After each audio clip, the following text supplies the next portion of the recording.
Bien, bonjour à toutes et à tous. Nous allons poursuivre cette avancée dans l'histoire d'après 1789 qui explique l'orientation politique, sociale, économique et sociale donc du petit livre bleu avec ce montage numéro 2 sur l'histoire qui est la conclusion, la synthèse donc de ce qui est exposé dans les vidéos précédentes. Bien sûr, comme d'habitude, nous allons le faire en compagnie de Candide, avec toujours ses idées novatrices, un peu moins dans cette partie historique tout de même, et en compagnie de l'éternel Voltaire. Regard amusé, sourcils élargis, sourire discret, légèrement moqueur, curieux, etc. Donc nous allons donc aborder la synthèse des passages précédents. Donc voici la synthèse. Candide se penche donc sur l'abîme des temps depuis 1789 et pour un peu, s'il n'y avait pas la pensée pour le tenir sur la rambarde avant de tomber, il y tomberait sans retour, dans l'oubli éternel du passé, et même de l'instant qui vient de s'écouler là, quelques secondes avant. Voilà. Les cimetières sont remplis de gens indispensables, on le sait vraiment. Oui. Donc, alors quand même, convaincu que le passé a un sens, que les inégalités en tout genre et actuelles aussi ont un sens, et puis aussi le fruit de 2000 ans de chrétienté, de charité, il essaie de comprendre. En honnête homme. Oui, honnêtement. À la Montesquieu, à la Diderot, à tout ce que vous voulez, tous ces gens honnêtes. Candide, Descartes aussi bien sûr, Candide reconnaît au règne de la pensée un rôle majeur. On avance.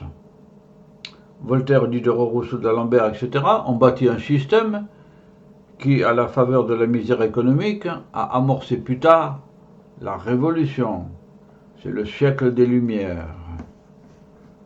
Oui. Et la Révolution, c'est quelque chose. Darwin, avec la théorie de l'évolution des espèces, et Marx, avec la théorie transposée de l'évolution des sociétés, ont révolutionné la fin du 19e et le 20e siècle, et pour Marx, ce n'est pas fini encore.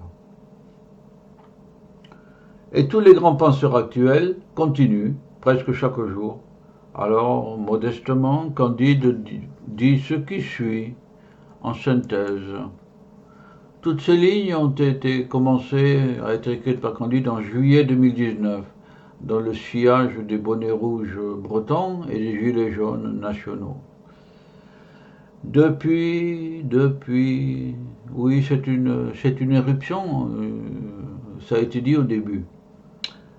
Depuis, il y a eu les virus, on nous en promet d'autres plus virulents, tout s'est arrêté. Cela a donné le temps de penser en tout cas.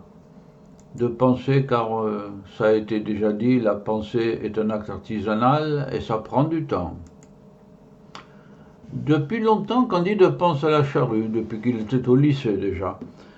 Les Romains la connaissaient sous une forme efficace, mais simple. Un professeur lui avait dit que 1000 ans après, il y avait eu une révolution technique, sans doute de mémoire le soc de la charrue. Voilà, 1000 ans après. Ça avait frappé Candide. Candide avait alors pensé que si l'agriculteur romain avait pensé, au lieu de labourer, Il avait pensé un peu, là, au lieu de labourer.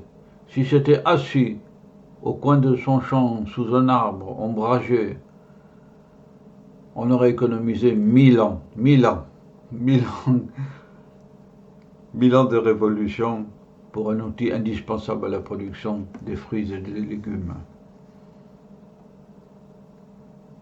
Oui, penser. La pensée est le temps. La pensée permet d'économiser le temps, c'est certain. Il faudra que Candide pense à faire peut-être une vidéo sur le temps, la gestion du temps. Après tout, le théorème d'Euclide, celui de Pythagore, et tant d'autres, montrent le génie de l'homme à toute époque. Oui, les Grecs anciens. Alors l'État, jusqu'au niveau de la petite commune, ne devrait pas avoir peur d'organiser des cercles de pensée. Il faut faire confiance dans le citoyen et dans l'homme.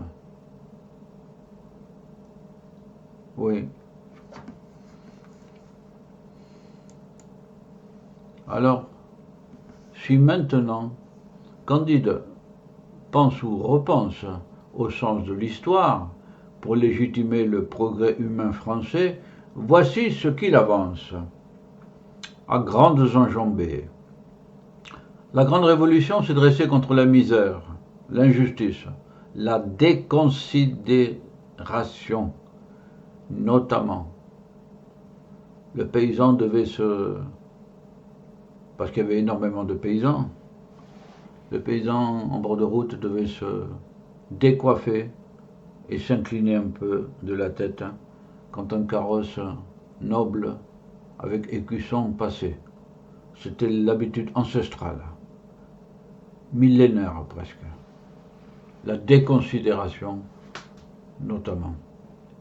La Convention de Robespierre a continué l'œuvre précédente en insistant sur l'aspect économique, en contrôlant par exemple les prix à la consommation. Oui, c'est l'invention du slogan politique. Lutte contre le prix du pain et combat les Girondins, par exemple. À quoi sert d'avoir des droits si on ne mange pas? Oui, oui. À quoi sert d'avoir des droits si on crève de faim? Le printemps des peuples 1848 a renversé un système parlementaire à tête monarchique modérée, Louis-Philippe. Il est unique en France que la Révolution se dresse comme un parlement élu. Il y a là un maillon du sens de l'histoire.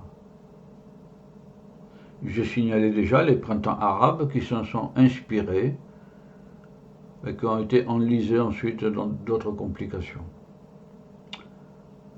Un autre maillon est la Commune de Paris. Louise Michel, toujours la misère, l'injustice, la déconsidération. La misère, mais aussi la déconsidération. Vous êtes pauvre, mais que diable enrichissez-vous? La phrase de Thiers à des communards de Paris. Le maillon suivant, le Front populaire de 1936, suivi du gouvernement provisoire en 1945. Et bien sûr l'original Charles de Gaulle, avec sa certaine idée de la France. Dans Le fil de l'épée, toute ma vie, je me suis fait une certaine idée de la France. Je l'imaginais comme la princesse des contes, etc., etc. C'est très très beau. Voici donc une lecture de l'histoire des suites de la Révolution française qui fait l'effet d'une personne qui tombe et se redresse pour retomber à nouveau. Jamais la concentration de richesse n'a été aussi forte dans le monde qu'au cours des 20 dernières années. Oui, jamais. Du genre 1% de la population de la planète possède 50% des biens et services du monde. De la richesse, quoi. Bon, les statistiques de l'OCDE.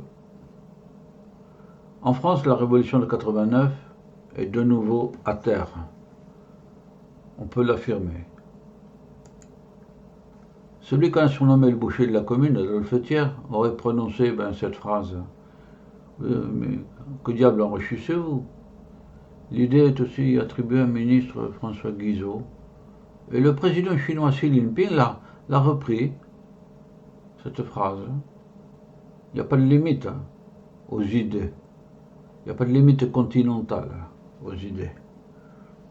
Candide, enrichissez-vous. Donc, Candide a bien envie de le dire chiche. Oui, chiche. Mais dans les deux sens du mot. Enrichir, culturel et matériel. Quand manger ne suffit pas, se loger, se chauffer ne suffit pas, il faut aussi penser. Oui, le terme enrichir devrait